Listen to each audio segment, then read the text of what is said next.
Okay, I think we're gonna get started. There's still some people loitering outside, but we want to start this panel in a timely fashion. I'm Barbara Slavin. I direct the Future of Iran initiative here at the Atlantic Council. I hope a lot of you were here for the morning session, which I think was really interesting in terms of looking at how Iran projects its influence through information, through social media. The topic of this panel is how journalists, particularly journalists who cannot go to Iran, who used to go to Iran perhaps, but for various reasons can't go back, try to piece together information about what is actually happening in this country. And it strikes me that we're swimming in a sea of disinformation these days, coming at us from a variety of sources. Some of them are coming from governments, including our own, and we'll talk about that. Members of Congress, Congressman Will Hurd said Iran had a nuclear weapons program, which the last time I checked, they did not, according to our own CIA. So perhaps he knows something that we don't know.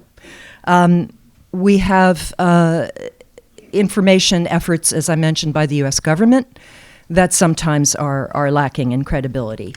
I think that for journalists, real journalists, our mandate is to find the truth, present the truth. But the real question is, how can governments, including our own, formulate policy if it's not based on solid information, if it's not based on facts? And this is particularly a problem, I think, when we deal with so-called rogue states like Iran or North Korea, states that control information in the way that they do. So that's my little editorial. I'm going to introduce our moderator, who will then introduce the rest of our wonderful panel. We are really lucky. We have the creme de la creme of Iranian-American journalists to join us on this panel. Our moderator is Asieh Namdar. She's an anchor for CGTN America in Washington, D.C., but she has long experience before that working for CNN International. She has written and reported on many international stories, not just Iran, but I got to know her as a moderator of interviews and panels on Iran for China Global Television. So Asieh, without further ado, let me have you come up, have everybody else come up, and we'll begin this panel. Thank you.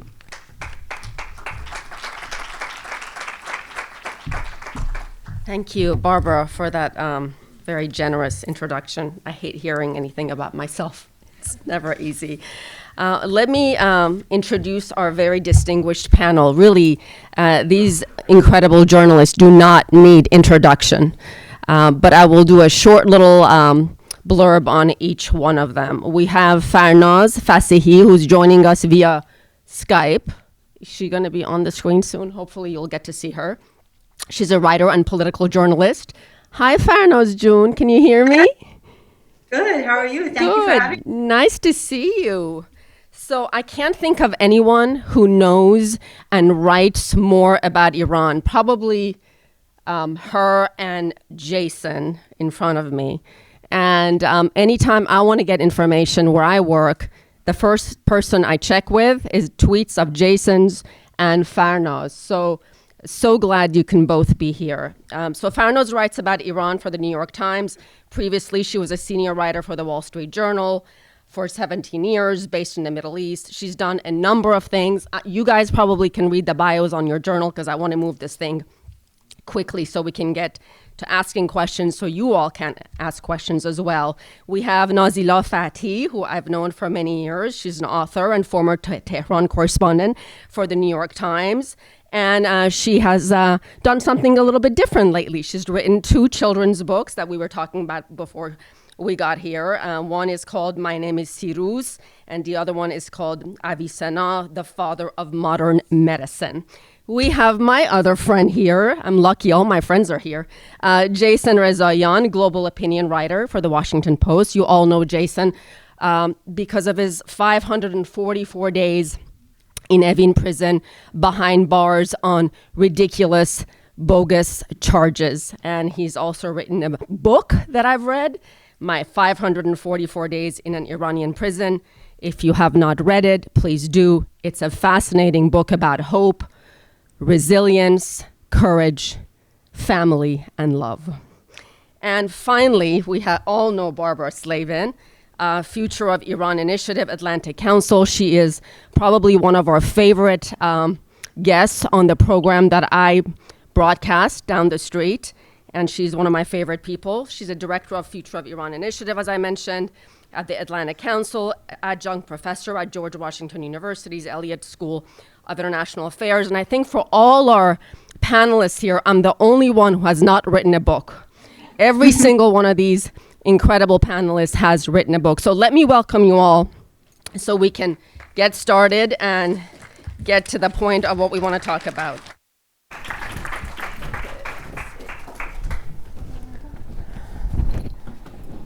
Wish I could see.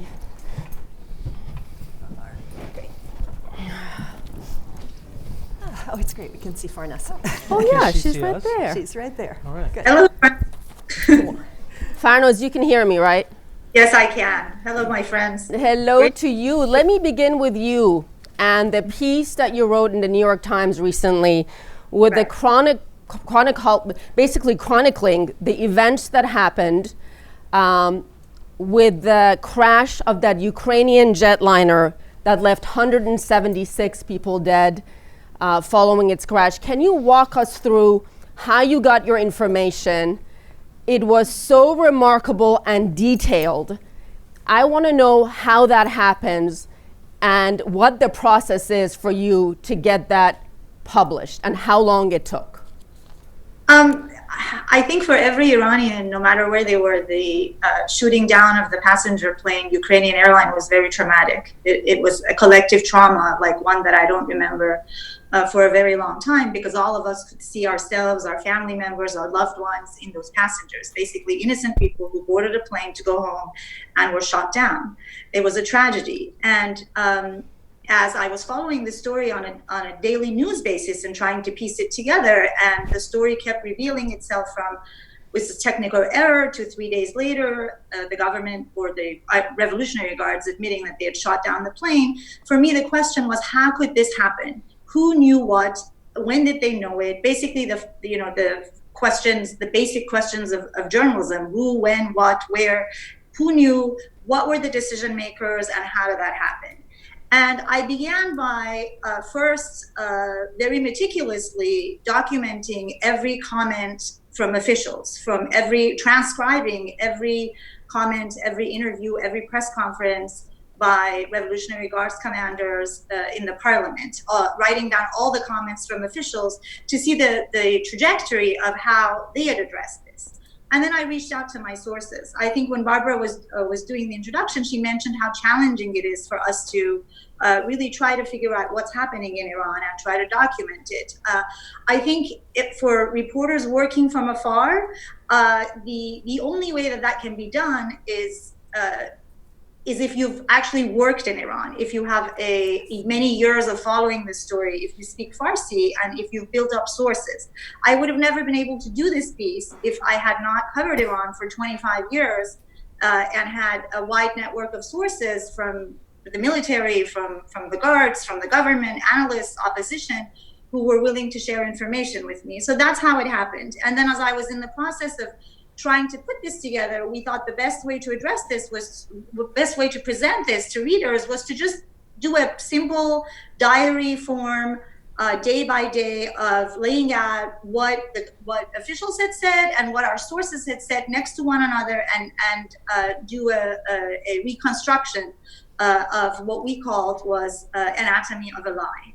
And as you know, I mean, for me, the incredible thing in reporting that was not only that President Rouhani claimed he did not know, was how could a president not know?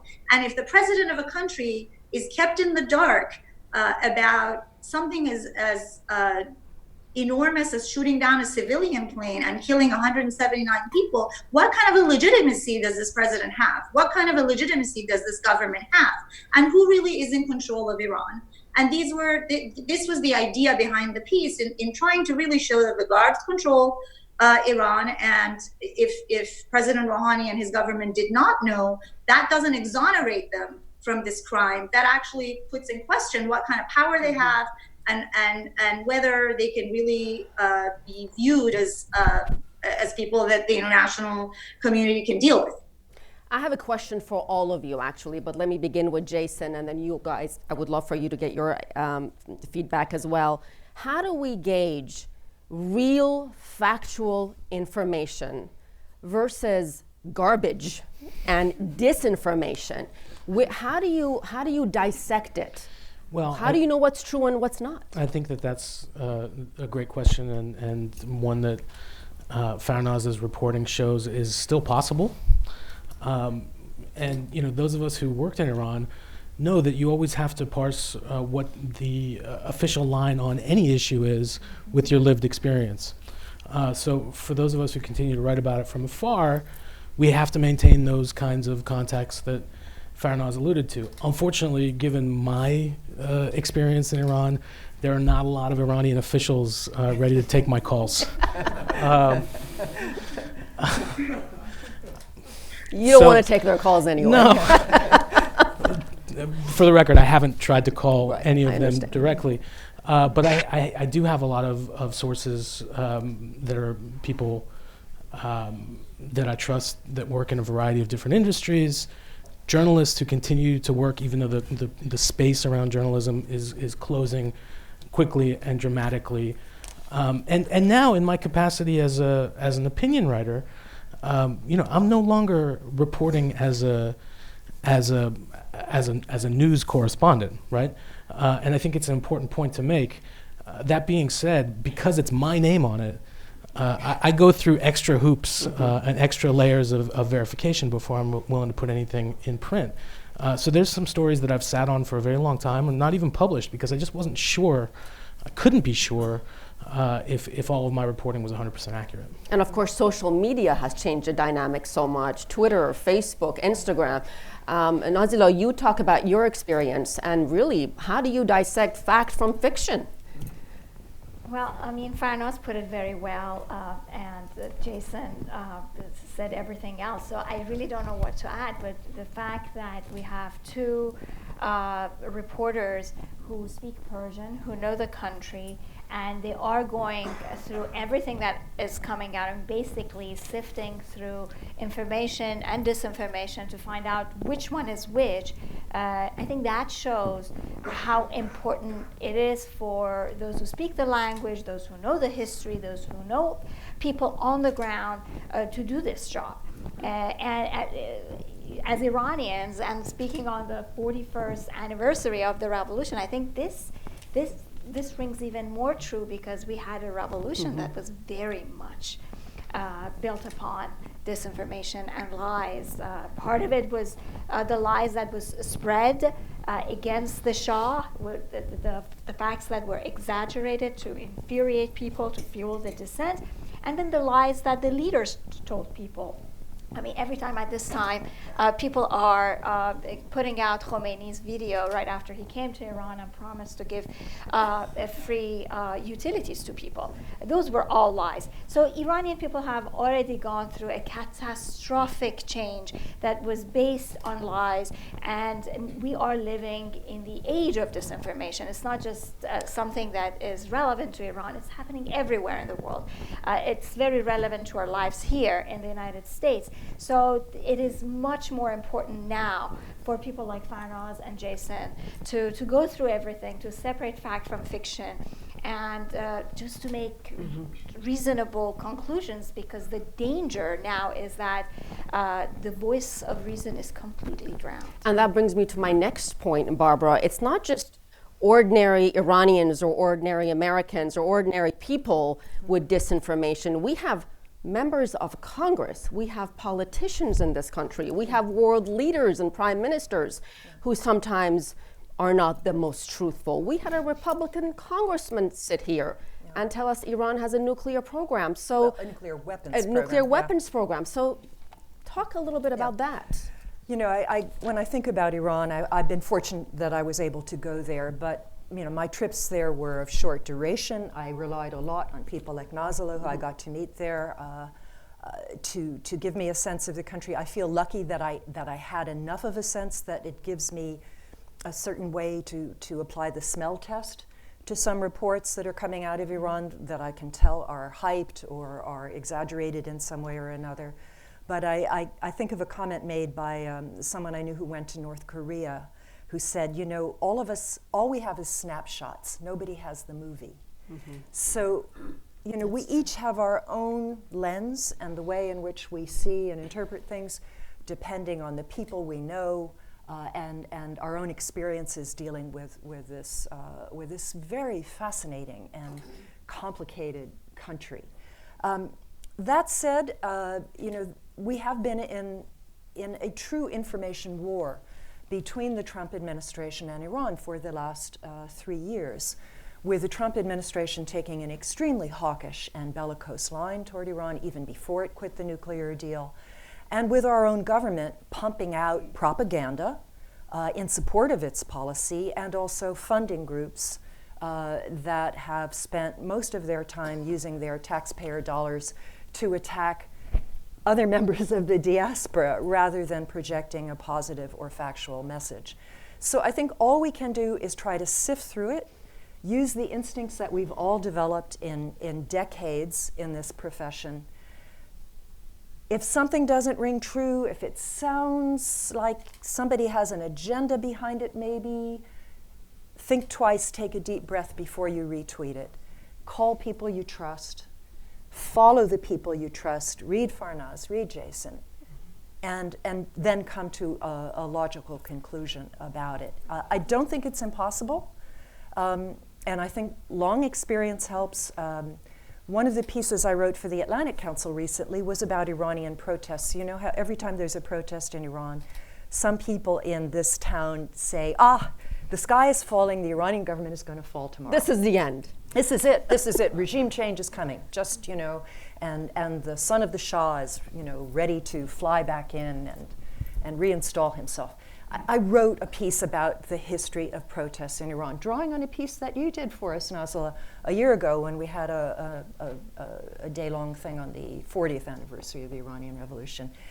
Context matters, history matters, and so we do the best we can. That's what we have to do. What about, I can speak for myself, but I also know all of us here have been viciously attacked. We have been Jason, threatened. which is amazing. Yes. Nazila as well, not Nazila, Farnaz as well. You might have been too. Really, lies, death threats, vulgarities. If I showed you the stuff people say about me, some of it was in Persian, and I had to call some Persian friends because I'm sort of bisavad, as we say in Farsi. I came here when I was 11 years old, so my reading and writing skills are not up to par. So I turned around to these people and I said, "What does this say?" And they were so mortified, they wouldn't tell me what it said. And then later I found the obscenities that were thrown my way. So I just want to get your take on how we deal with stuff like that. Do we ignore it, like I normally do? Do we respond? Farnaz, let me begin with you and then Jason. Well, as you mentioned, the attacks coming from the Iranian opposition activists and diaspora, some members of them, are very disheartening. I think that in terms of reply and response, these attacks come from two directions. There's an army of bots and trolls for opposition leaders, for monarchists, for the MEK, and they just churn out vile and toxic threats. I've gotten rape threats, death threats, violent threats, and they just tweet it out. So that I feel, because they're bots and trolls, I block them, I report them to Twitter. But then you've got another very more sophisticated layer of attacks, which is an attack of disinformation, which is attacking the credibility of journalists because it doesn't fall in line with the vision of some of these activists and oppositions to either push for regime change or push for war with Iran or more sanctions with Iran. I think at the core of this is a lack of understanding of what a journalist's role is in a free democratic society, and in America particularly, where we're not partisan, where a reporter, I get criticizing, you're not fighting to overthrow this regime. That is not my job. There are opposition figures and activists fighting for that. My job as a journalist is to present all sides, talk to everybody, sift through information and disinformation, and write a story, a factual-based story. So if these opposition leaders and activists and cybersecurity experts feel that you're not pushing their political views, they then allow themselves to attack your credibility and call you a propaganda agent of the regime, an apologist for the regime. And that, to me, that's the most disturbing, because it suggests that these people are as intolerant as the regime that they want to overthrow, and don't have a real understanding of what a democratic discourse and the role of a free press is in a society. I think it's important to point out we're all journalists. We're not activists, and we shouldn't take on the role of an activist. Well, Jason, you're a little different because you write opinion pieces for the Washington. So you can take on an opinion, whereas we have to be a little bit more subtle. But I still don't, I'm not an activist. I don't represent any one point of view or desire. My point was you can have opinion in your pieces. I think to kind of address the question of what should we do, I haven't come up with an effective solution yet. But I will tell you that there was a day several months ago when my editors at the Post got official complaint letters from both the Islamic Republic's mission at the UN and the MEK's front organization. So to me, I mean, if I'm getting complaints from both of those on the same, I'm doing something right. And I'm just going to keep pushing those buttons.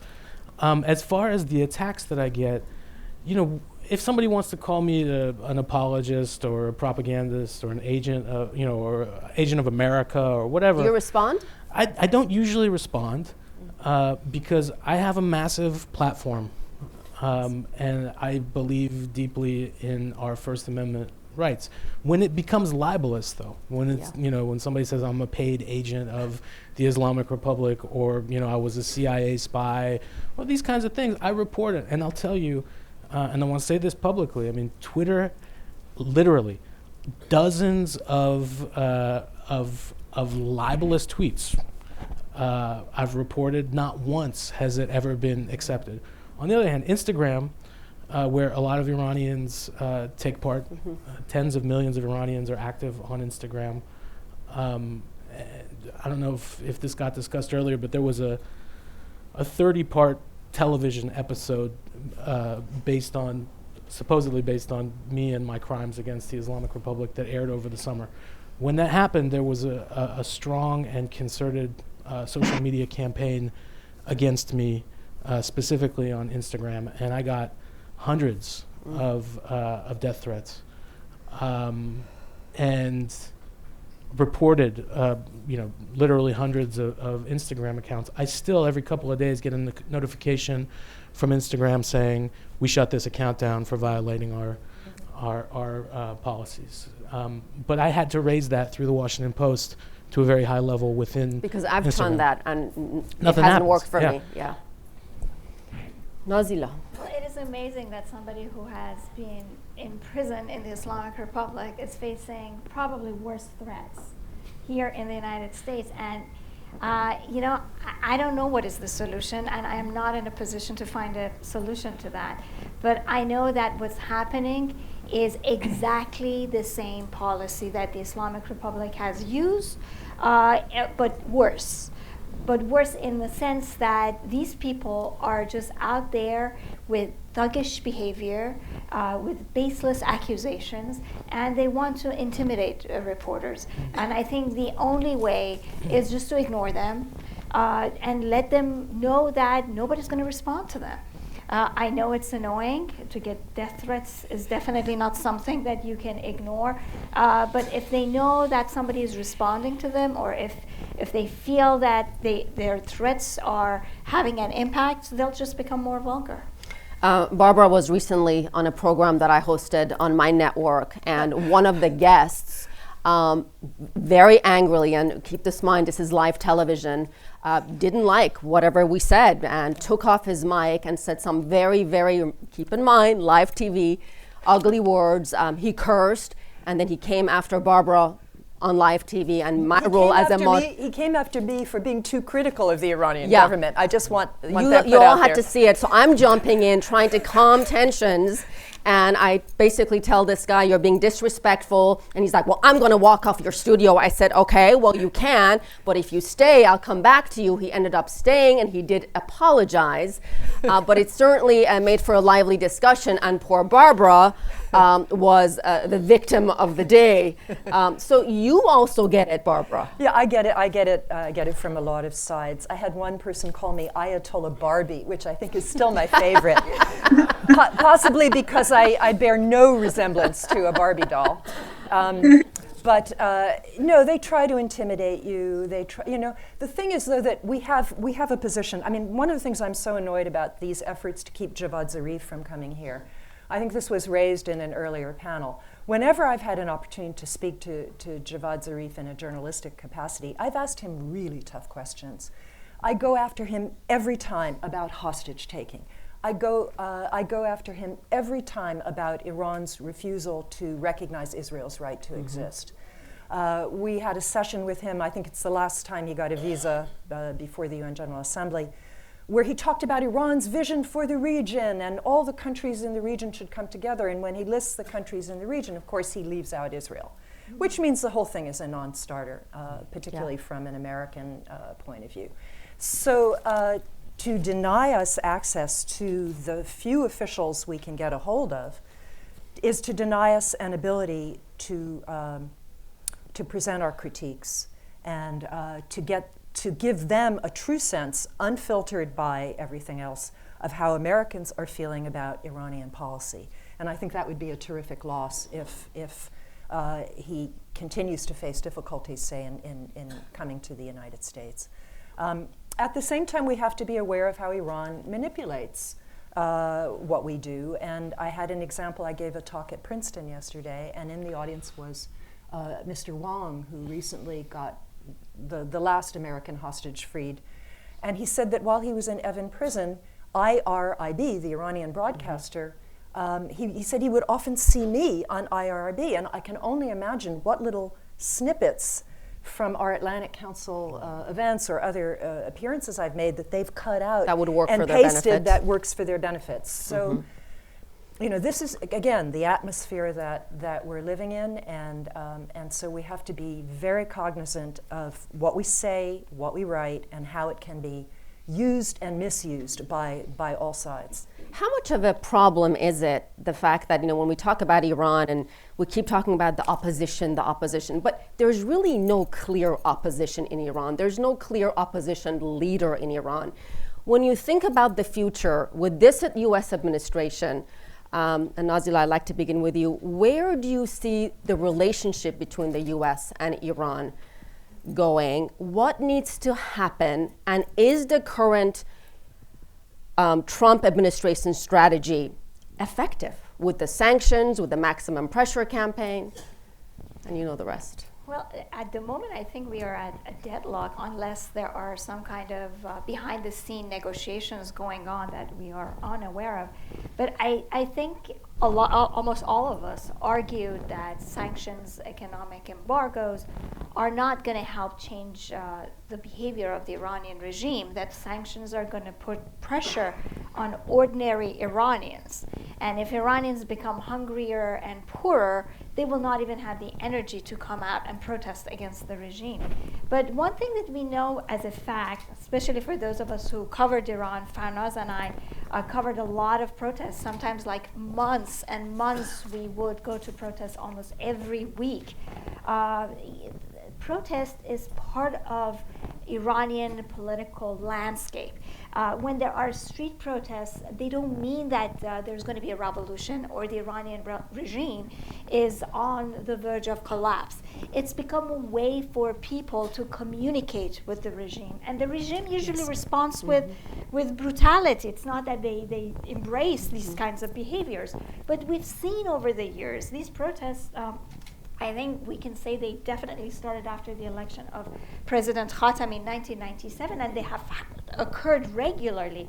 But we've seen that since then, the government, the regime, has responded to these protests in one way or another. It has made some kind of compromise, while that sort of a political sphere that was very suppressive have remained that way. But when you look at social and cultural aspects of life, those have changed in Iran. I mean, people who are in contact with They have changed or they haven't changed? They have changed. Yeah. So, I mean, a lot, yeah. I mean, you talk to people in Iran and they tell you the headscarf has become almost irrelevant. And that was one of the main pillars of the 1979 revolution. I always thought that whenever the headscarf goes away, a big layer of the Islamic Republic has disappeared because women defined what the new regime stood for. So the regime has lifted some of the restrictions. It has given space to people, but it has kept that sort of political sphere very tight and repressive.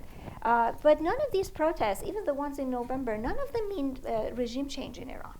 And I've always believed that if the United States or European countries want to see change in the behavior of the Islamic Republic, they have to engage in dialogue. I mean, the JCPOA was an excellent start, but it went the wrong way. Jason. I agree. Very eloquent remarks from Nazila. One thing that I would add is that, I think that not only do sanctions and these really tough measures make people's day-to-day lives easier, it also slows down civil society's ability to engage around democratic movements, big or small. These people, the people of Iran, have a difficult time connecting to the internet. Connecting many online resources that are available to the whole world are not available to Iranians.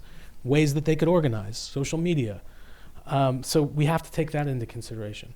But also, I want to draw a distinction between the U.S. government and Iranian government, and talk a little bit about people-to-people contact, which I think has always been the most effective way to sort of get the snowball of change in relations rolling between countries. I mean, if you look back, I'm not a Kremlinologist or anything, but it's pretty clear that throughout the Cold War, U.S. and Russian institutions had exchange programs.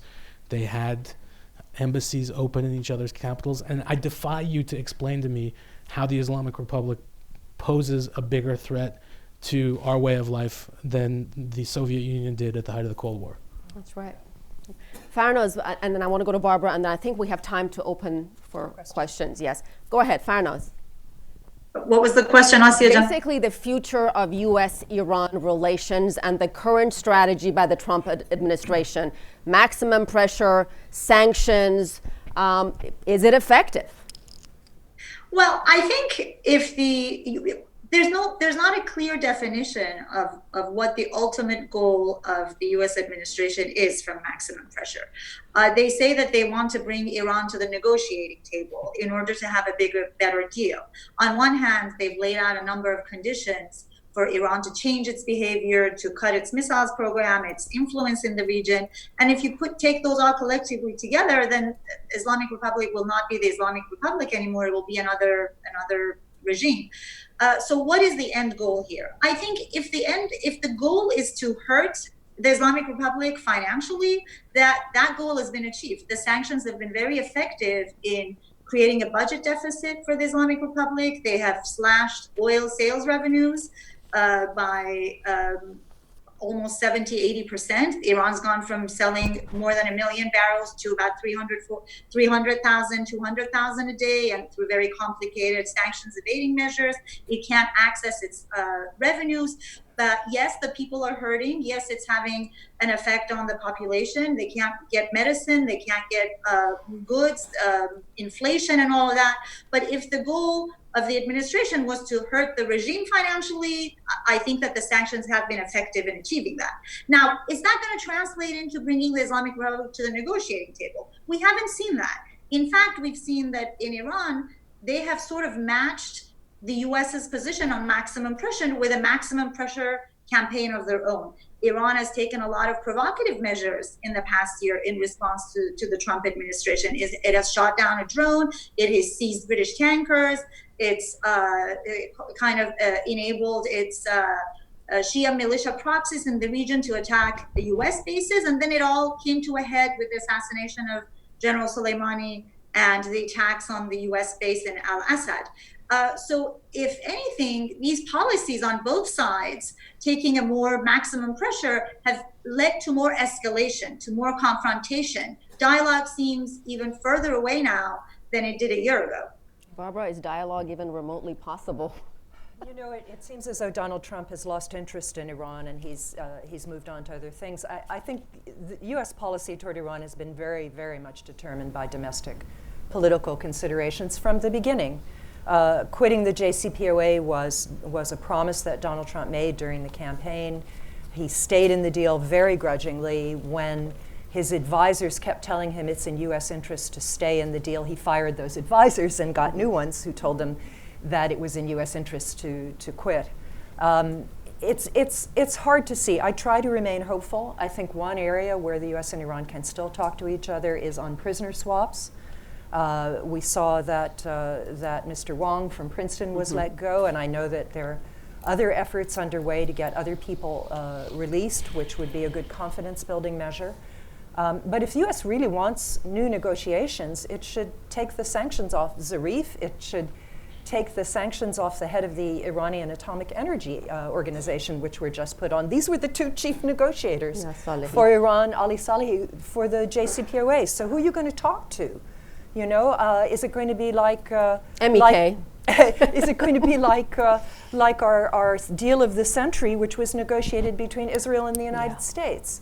I mean, that's not the way negotiations should work.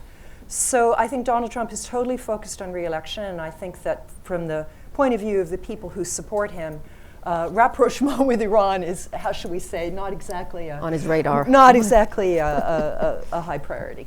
All right, I think we'd like to open the floor for questions. Go ahead, please. And if wait for the mic. What time is it, Jason? Do you have a? I'm seeing there's the a- clock. there's- There's Okay, okay, we perfect. have Okay, time. good. Yeah. And Farnaz, stay with us as long as you can, okay? I'm Faye Moderator. I'm a member of Atlantic Council. I want to thank Atlantic Council for putting such an outstanding program today. Thank you, Barbara, and thank you for this outstanding panel today. My question is to you, Jason. I'm a big follower of you on Facebook, and I do read your post on Washington Post, and I must say it's the most eloquent and fair and just pieces I have ever read. So thank you for that. The question is, with your history, how effective are you now creating contacts for yourself in Iran to be able to report on subjects and issues that you normally write? Thank you. Yeah, it's a good question. It's pretty difficult for me to cultivate new contacts. There are people who I worked with. You know, I was traveling to Iran for 10 years before I moved there in 2009 and lived there from 2009 until I was arrested in 2014. So, you know, I built a real strong network. But as you can imagine, in a country that experiences the sort of brain drain that Iran has over the past couple of decades, it's harder and harder to maintain those ties. I also end up, traveling around the world to conferences and other events where I'm able to engage with Iranians who are visiting. But it's a very different situation than what I was used to before.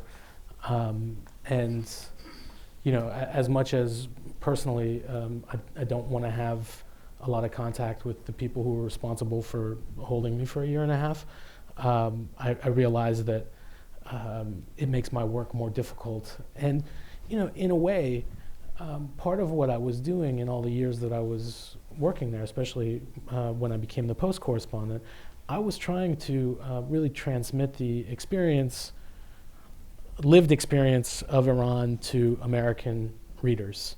Now that I'm here in Washington, I feel like a lot of the work that I do, a lot of the writing I do, is intended to really question U.S. policy on Iran. And I've been able, frankly, to engage in pretty fruitful conversations with people in this administration privately. I mean, they don't want to be quoted, obviously.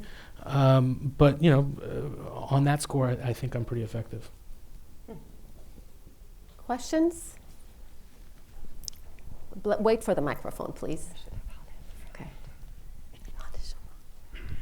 Hi, Jason. Now you have been flattered by the lady. I can ask you a question that might be difficult. Yesterday, you published an article in Washington Post. You interviewed Gugush, the superstar Gugush, and in a passage in that interview, you say Gugush is expressing her sorrow about everything, and then you say, or she says, then the killing of Qasem Soleimani that led to the death of hundreds of people, first at the funeral and then the shooting of the airplane. Well, as I know Gugush, I was a bit surprised. I called her and she denied saying this in this sentence. I want to know, what is it? I mean, what is the truth? That's what I want to know. That wasn't a quote. That was a kind of a description of the state of play where we are between the U.S. and Iran right now. Exactly, but that has a connotation, right? I mean, led to. But that's not what Gugush said. No, I definitely did not say that Gugush said that. The quotation marks clearly indicate when someone is quoted. I urge you to go back and look at it. Part of my job in writing a profile of somebody is to give the context of why we're writing that profile.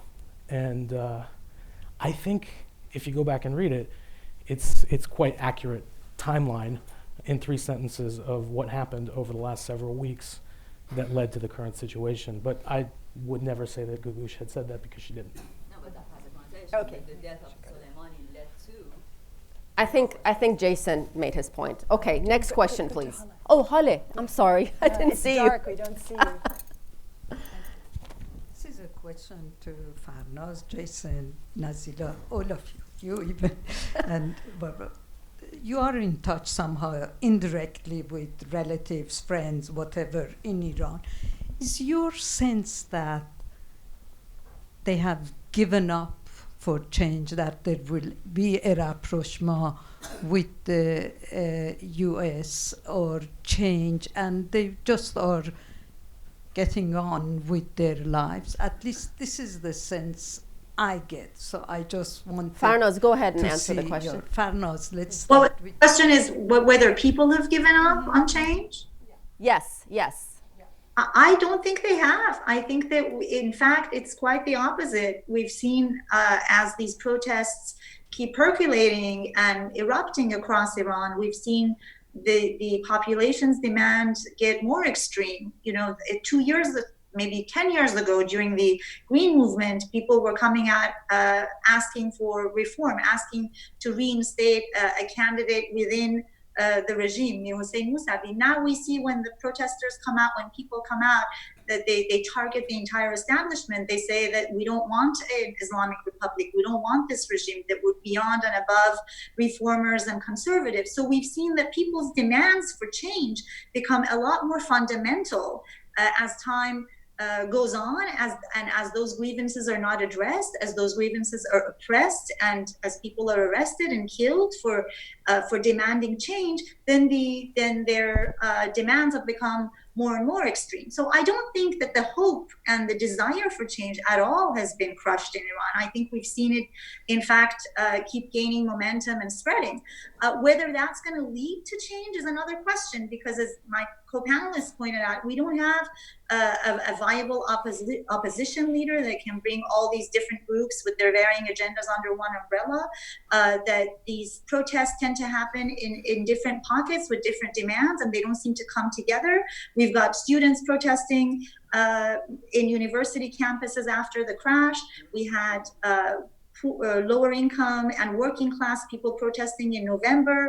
We've had reformists and sort of middle class, upper class coming 10 years ago coming out. We haven't really seen the convergence of all these different groups coming together and creating the kind of momentum we saw in 1979 with mass millions of protests everywhere, massive strikes that could actually, hurt but we haven't seen that yet.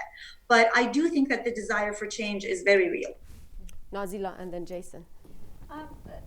It's a very interesting question, Hala June, especially because this is the 41st anniversary of the revolution, and I think we were looking at things slightly differently last year. I mean, last year, certain things hadn't happened. I think since this summer, when the sanctions started really biting hard, and then in November with the fuel price hike, the protests, and then the very brutal response, and then Qasem Soleimani's assassination, and finally the horrifying shooting down of the airliner.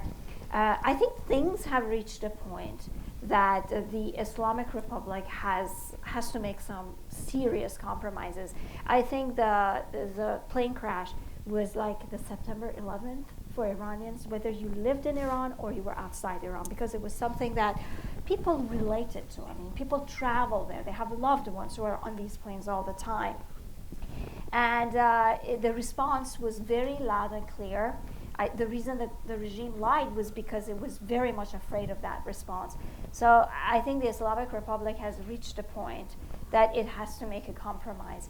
I'm not sure if that compromise would be political. The compromise may just be a compromise with the United States to come to the negotiation table. But I'm sure that things are going to be different. The desire for change hasn't gone anywhere. But the apathy inside the country has reached a point that I don't think we've ever seen it. I mean, there were some reports that only 8% of the people are going to vote. It was a story Abbas Abdi wrote. I mean, it's never been this bad. And I don't know what kind of strategy boycotting the election is. I mean, it's practically no strategy. Right. But if that's what people want to do, that's how they feel, I mean, we're just seeing their response, their attitude. And it shows that they don't support this regime, that they want change, but they don't know what to do. They don't know how their behavior is going to be translated by the regime, and they're just sitting back. I think we have to now watch and see what the Iranian regime will do, what kind of response the regime will give to the situation that it has very much created itself. I think Qasem Soleimani's assassination has put Iran in a position to assess its foreign policy of the past almost 40 years. I mean, there was a point that we believed perhaps Iran has successfully expanded its influence in the region, but his assassination coincided with a time of protests against Iran. I mean, basically because the Islamic Republic had done exactly the same thing it did in Iran. It hired thugs. It put them on stipend. It provided services for them to expand Iran's influence in those regions. And people in Iraq, in Lebanon, they were protesting against it. So that policy has failed too. You used the word compromise in talking about the Iranian regime, Iranian government. Is that even a word that can be used? Is that something the Iranian government would even consider with the United States as long as sanctions are in place? And I know you got to run, so you go ahead. I think they're going to have to at some point, right? And and if they don't, that might be the end of the game for them. Ultimately, though, I think what I see,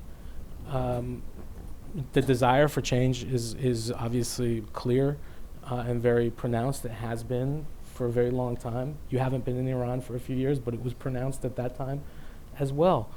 But I think what's different now is the expectation that the people of Iran might have a friend somewhere in the world, right? I don't think that anybody can reasonably say that there's another government or a government in Tehran that has their best interests at heart. And I wonder how that affects apathy and hopelessness. And so much of the relationship is built on mistrust, Barbara, between Iran and the United States.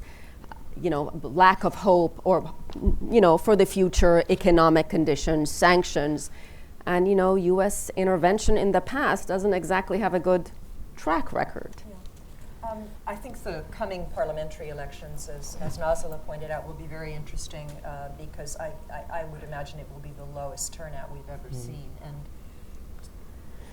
that is a real sign of disaffection on the part of the public from the nizam, the system as it exists. But where I see the compromise is really more on the social scene. There was a fascinating piece written by the Economist correspondent in the Middle East who got detained in Iran for 6 weeks. They wouldn't let him go. But they very kindly, for most of that time, they put him in a hotel and they let him roam around the city. So he went to every concert, every art show, every cultural event he could possibly find. Not working? This was the Economist correspondent, took advantage of his involuntary detention in Iran to really sample the cultural scene in Tehran. And what he described, I recommend this article, I think it's in the 1843 Economist magazine. What he described was in Iran that is transformed even from our time there, women not wearing scarves, tremendous concerts, women singing, which used to be forbidden. I mean, I remember when I first went to Iran in 1996, the only music was instrumental music on the radio. There was no singing at all except for Quranic chanting. So just an explosion of cultural outpouring and freedom on this level. Nothing to do with the political system. It's like people there have decided, okay, this is a closed game for regime insiders. They can have their little elections and they can fight among themselves over who gets to be the Speaker of Parliament, who gets to be the President, who gets to be this, who gets to be that. And we will live our lives. And I think that comes back to the excellent question from Hala Esfandiari, that particularly for people with means, they are living their lives. They are trying to live, as Azadeh Moaveni once said, as if they were living in a free society rather than under the Islamic Republic. Once you get a situation like this going, it's fascinating. It can give you the raw material for a change in the government at some point. But for that to happen, you need a conducive international atmosphere, and one in which Iran is not being threatened with extinction or obliteration, to use the words of our president, by the world's remaining superpower. So I always tell people who support regime change, whatever that means, that if they really want to see change in Iran, they need to see a change in US policy that will make that possible, that hostility, threats of war, assassinations are going to get you the opposite result politically. Go ahead. Wait for the microphone, please. Thank you. Thank you for the panel and thank you for the discussions. Based on the hostility and the decline of the relationship of the United States and Iran, what has happened in terms of the other international players? We see Japan, China, European countries stepping in, but not necessarily information that we have firsthand knowledge of.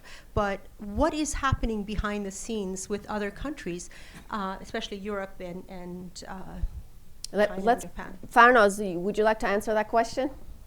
There's been quite a lot of backroom diplomacy going on, parallel to the maximum pressure from both sides. Japan's Prime Minister Shinzo Abe is one of the mediators between Iran and the US. There's also the Europeans, French President Emmanuel Macron. These are really the two leaders who've been trying to get Iran and the US to talk unsuccessfully, but these back channels are going on. Oman has also played a very key role in the past. It remains to be seen how that's going to play out in the absence of its former Sultan Qaboos after he passed away. But there's definitely an effort internationally to get Iran and the US to talk. But both sides have conditions. Iran says that the US has to give it something in terms of lifting sanctions or promise of lifting sanctions so it can save face and come to the negotiating table. And the US doesn't want to hand that over without a concrete agreement from Iran. So I think the efforts are there, but the details and the semantics. Right before General Soleimani's assassination, it really seemed like it wasn't a matter of if US and Iran would talk. It was really a matter of how they would do it and what would be the details. In September, at the sideline of the UN General Security, we saw Boris Johnson of the UK and French President Macron really cornering Rouhani in the hallways of the UN and saying, just pretend you're standing by the side of the pool and just jump in. Yeah, that was hilarious. What happens?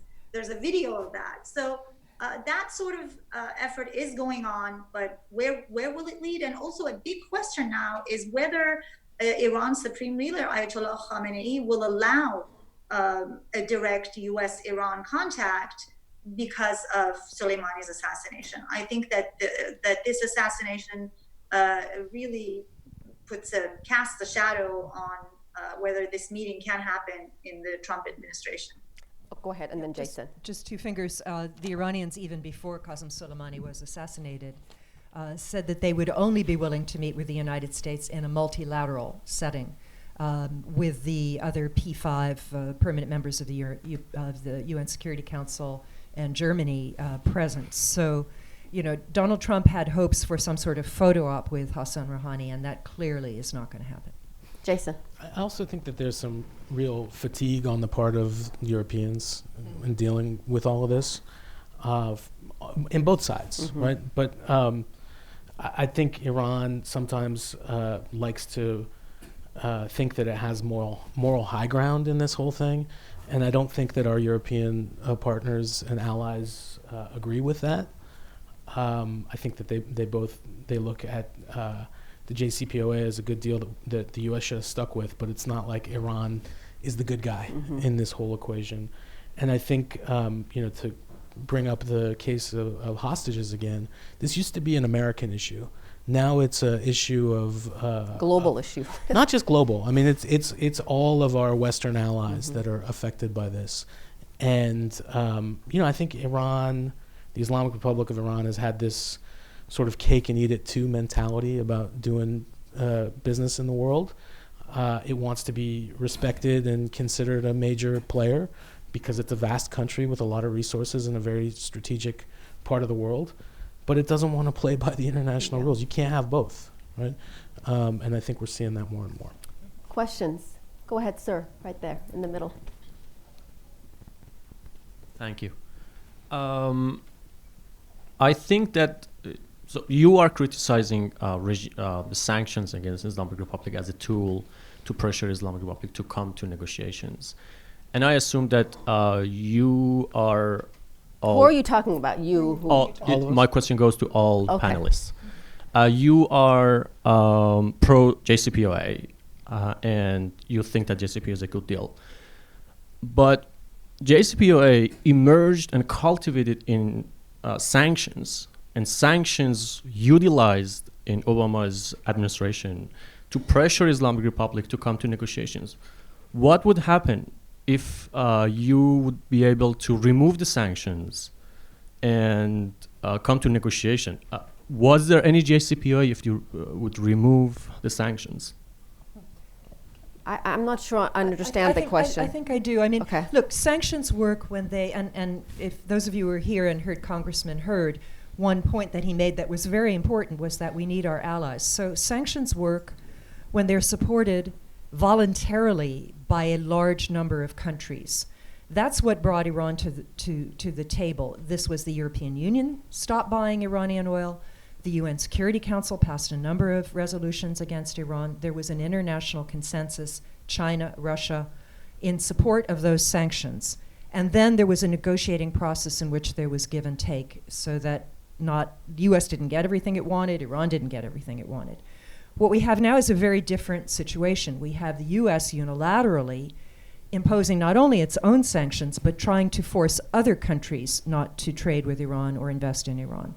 And while the Europeans may be not terribly pro-Iran, I can assure you how angry they are about this attempt to force them to follow American foreign policy and not their own sovereign interests. So that's why this policy isn't working, because the sanctions are not truly multilateral. And the other reason, also brought up actually by Will Hurd and others, is what is the goal of the policy? He said it was confusing, and indeed it is confusing. Is it regime change? Is it containment? Is it a new deal? Is it a photo op? What is the goal? And as long as we don't have clarity on that, and we have different voices in the administration articulating different goals, we're not going to have a strategy that can work. Mm-hmm. Right there, please.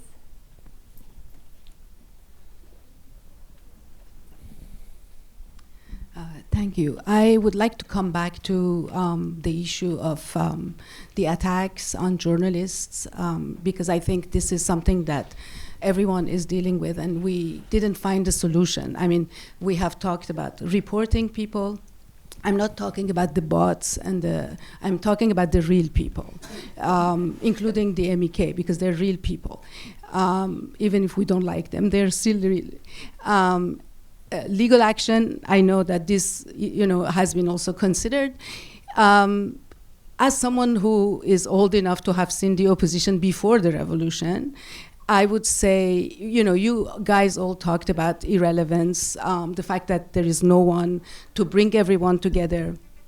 The Islamic Republic has been playing very well, not allowing what happened under the Shah by not allowing people to organize. Organized dissent is not possible in Iran. What is your question? I'm sorry to interrupt. Yes, so what I'm saying is that when you feel irrelevant, you're angry. So has any of you thought about engaging the same way you're thinking about the importance of engaging the Islamic Republic leaders and talking to them? Have any of you, as a strategy, and also for your jobs, thought about engaging with these people and see what they have to say and communicate with them? Jason. I think when it comes to the MEK, their past history is pretty well known, and their attacks on me have been pretty brutal, flagrant, and beyond abusive. So I'm not going to engage with them because I don't think it'd be safe for me, to be honest. But everybody else, yeah. And I've never shied away from a conversation with different groups. I'll say it right now. If Mr. Pahlavi wants to sit down and have an interview, I'd be happy to do that at any point. And others. It's not a problem for me. I think where it becomes problematic, though, is when the nameless and faceless supporters of different figures make personal attacks on us, like the time we're talking about. It's very difficult to engage with those groups and feel comfortable doing so. It's surprising to me that I have to say that in the United States of America in 2020, but that's the way it is. Farnaz, do you want to give your take? As journalists, we are open to engaging and having civil discourse and debate with everybody, including our critics who can have a debate or discussion criticizing us in a civic, respectable way. That's what we do. I've certainly always been open. If my job or story that I'm writing requires for me to reach out to any opposition leader or anybody, I will do that professionally. However, if the premise of that conversation starts with slander, with libel, with defamation, with vile attacks, that makes it very difficult to debate and engage. So I think the real question is on the other side. Do you want to engage in what is a democratic discourse, or do you want to engage with the same exact tactics as the regime that you're trying to overthrow? When you do the latter, it really questions their credibility. So I feel that as journalists, we've proven that we're open to talking to everybody. And it's really up to them to pick how they want to talk to us and whether they want to talk to us in a civic, respectable way, whether it's criticism or whatever it is. Go ahead. Yeah, I mean, groups like the MEK, I remember when I was writing my book, I spent a great deal of time talking to the so-called National Council of Resistance to try to understand their point of view. I spent hours with one of their spokespeople in Paris to try to understand their point of view. But you know, in recent years, I've been subjected to some pretty horrific attacks by these people that are just beyond the pale of democratic discourse. And I know people, respectable people in the United States who take money from the MEK to appear at their various conferences. And I try to explain to them that this is not a group that would bring a better life to Iranians, that its tactics are I mean, this is an organization that helped make the revolution, after all, and that killed Americans before the revolution when they were part of the movement against the Shah. So, yeah, I agree with Farnaz. I mean, you have to start. I'm happy to talk to anybody who's willing to talk in a respectful way. I'm interested in knowing their ideas, but then I'm gonna come to my own conclusions based on all of the interviews that I've done, and I've interviewed a lot of former MEK members who talk about how they were brainwashed and made to give up their money and their spouses and their children, and it doesn't sound like a very attractive alternative to the Islamic Republic. Can I add something? Sure. I mean, what's going on doesn't seem to be a group of leaders who want to start a conversation. What has been going on is a very toxic environment, and it seems that they want to intimidate and silence whoever that they don't like to hear about, just because they have an opinion that they don't approve of. So it's very hard to negotiate with these people or engage in a conversation with them. And you know, their numbers have grown over the past 2-3 years, and I think there's tons of money behind it. I mean, I don't think there are all these people who are willingly, out of their free time and their personal interest, engaging in hours and hours of sitting at their computer to intimidate others and insult them. I lived in Iran and I worked in Iran for 18 years. It was quite an intimidating environment, but I never saw something like this. I think what's going on is a lot worse than we talk about things going on. I mean, in Iran, they come and put you in prison for 500 days. They torture you, but they don't come after you on social media in vile ways, in vulgar ways, or chase you in a studio. This is just beyond the pale. He was in a remote studio, thank heavens. Location, fortunately. But in front of the camera. Yeah, live TV. This is beyond the pale. I don't know if there is room for engagement with these people. May I add something? Oh, sure.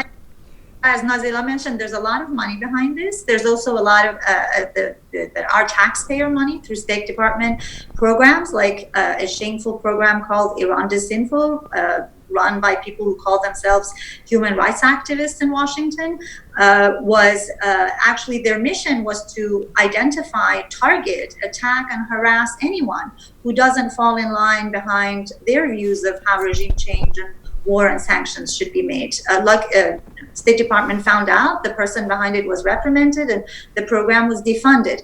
I think as we're witnessing this avalanche of really irresponsible behavior and threats, it's really an opportune time for the State Department, for other governments and other organizations that fund these people to really review and see whether their practices fall in line with the practices and norms of democratic behavior and civil society and civic discourse. And if it doesn't, then take appropriate action.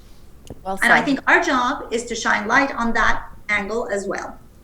Well said, Farnaz. Questions in the far back? We have a gentleman over there.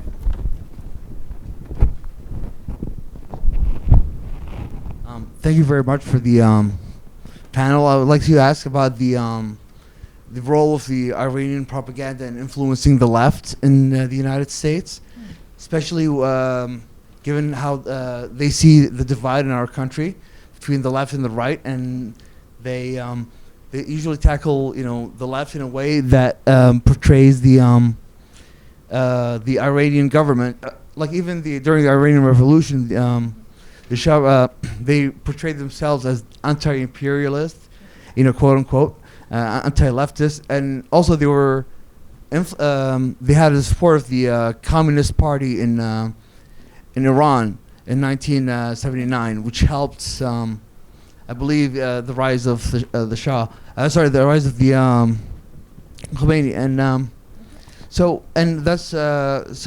Okay, let's turn to Barbara. I think Barbara can probably, or Nazila. The question is about how Iran has tried to cultivate the American left, and I think that's very true. It's absolutely true that they have tried to cultivate the American left. I mean, there are certain people who get visas to go to Iran, and certain people who don't, and they focus on groups, particularly groups that are anti-war. Which is a legitimate effort on their part. I think these anti-war groups have their own very good reasons for having their positions. But they're interesting speakers. I mean, Nazila and Jason and Farnaz can talk about some of the Americans who have been invited to conferences in Iran over the years. Not exactly household names in the U.S. anymore, but still somehow idolized by Iran, and they see themselves, in their own ideology as leading an anti-imperialist front in the world,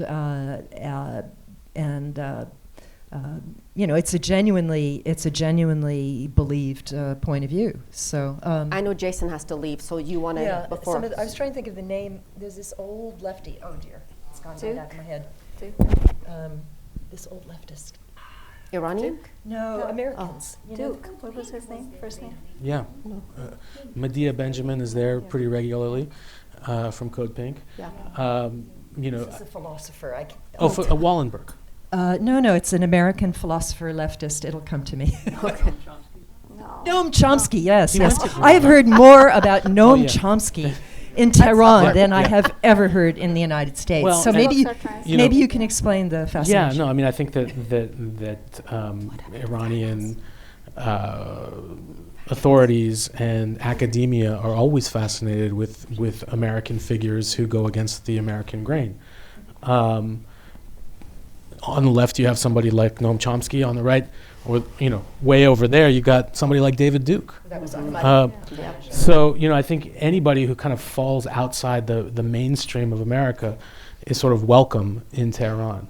But to your question, I don't think that they've necessarily been very effective or successful at winning the hearts and minds of the American left. I mean, maybe some figures, but I don't know. I mean, I spent in prison. I had towards the end of my detention access to Iranian state television, which includes Press TV, a multi-million-dollar funded organization, television channel that you've probably heard of. That's the English language propaganda wing of the Islamic Republic. I don't think it's convincing a lot of people here in the U.S. Maybe in other parts of the developing world with anti-imperial trends, but not here. Jason, thank you. I know Thank you got to all. run. Let's give Jason a big round of applause. Thank you. But we have more questions way in the back.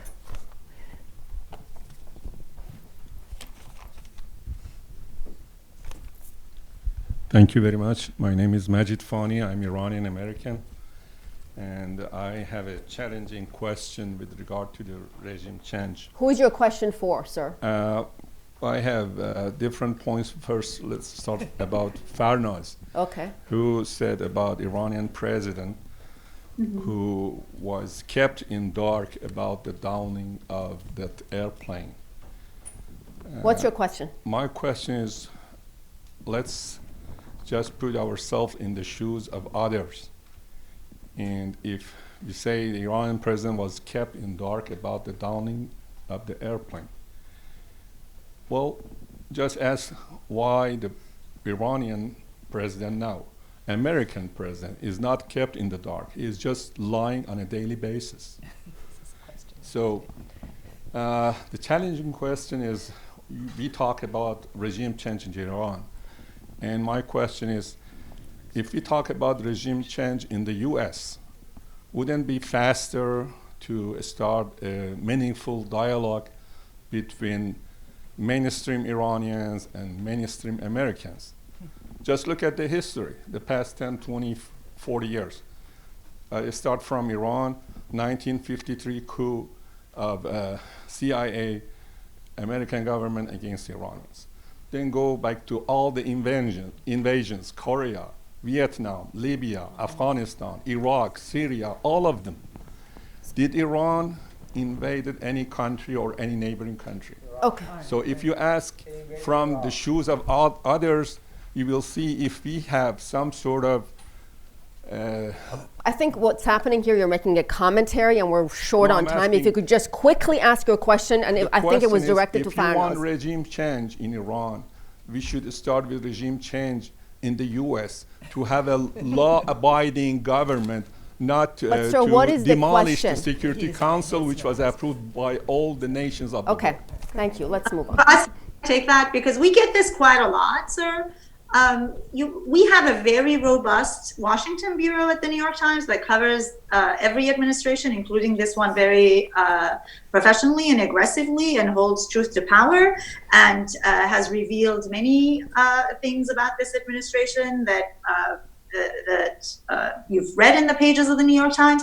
I think that the press in this country, in the U.S., has worked effectively in doing its job to try to reveal and investigate what elected officials do and hold them accountable. It does not, I fundamentally disagree with the fact that our job as American journalists is only to cover our own government. I think that our job is to cover global issues that affect U.S. policy, that affect the world, the security of the world. And Iran is one of those countries because of where it sits in the region, because of its oil resources, because of its military and its influence in the region. It is a regional power, and we have to correctly, accurately, aggressively cover it. As I mentioned before, as journalists, we're not activists, we're not opposition leaders, but I take issue with the fact that you think that we're not allowed to cover Iran. We are. That's our job. And as long as I cover Iran, I will cover Iran the same way that my colleagues cover Washington. We each have defined beats, and we all try to do the best we can. Go ahead, sir.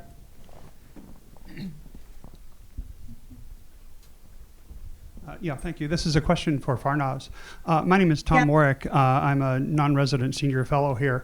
And I think I probably speak for all of the policy experts who've been in attendance today, how deeply there was appreciation for the piece that you did on the Iranian decision-making and how the Ukrainian airliner both came to be downed and then how the Iranian government reacted. And to bring two threads full circle, after the strike on Soleimani, all of us expected it would be about 4 or 5 days before the New York Times, Washington Post, other papers would put together the tick-tock of how the American decision was made. And to see what you all put together at the New York Times on how the Iranian decision was made and then corrected or not was an extraordinary piece of journalism. And I bookend what you all did with the comparable piece that came out on China and their reaction to the coronavirus. I'm wondering if there was any reaction from any of your sources in response to the excellent reporting you all did, because it really was extraordinary, and I certainly hope we see a lot more of that kind of thing in the future. What a great question. Thank you. Thank you very much. I really appreciate hearing you say that. It took a lot of reporting and legwork and a lot of double sourcing of every bit of string I got. I had to cross-reference multiple times to make sure that what we were reporting was accurate. The reaction I got from sources in Iran was that we had accurately depicted what had happened inside Iran, and that our story was accurate, and it had been read by officials and paid close attention to. The reaction I got from some experts dealing with the legal issues around the airplane was that the piece would serve as an important document in trying to bring hold Iran accountable for this crime, and particularly there was a part in there about a decision to deliberately keep the airport open in order to evade an attack by the U.S., which is taking innocent people as human shields. So there were multiple layers in the story that I got positive reaction. And then I got, as everything else, a negative reaction by the trolls and opposition people that had somehow read this piece to mean that by Rouhani not knowing, somehow the New York Times wanted to exonerate the government, but which was not the case. We set out to really answer the question of who knew what, when did they know it, and if the government, elected government of Iran, if the president, the foreign minister, and the parliament don't know this, then what does this say about the role and legitimacy of an elected government in Iran and who is really in charge? And we tried to address it from that standpoint, but really laying out what our reporting had found and let the facts and the reporting speak for itself. So thank you for reading, and thank you for the kudos. We appreciate it. I think we have time for one more question, and then we got to wrap things up. Any more questions? No? Well, thank you all. Farnaz, Nazila, Barbara, we so appreciate you all. Thank you. Thank you, Barbara. Thank you.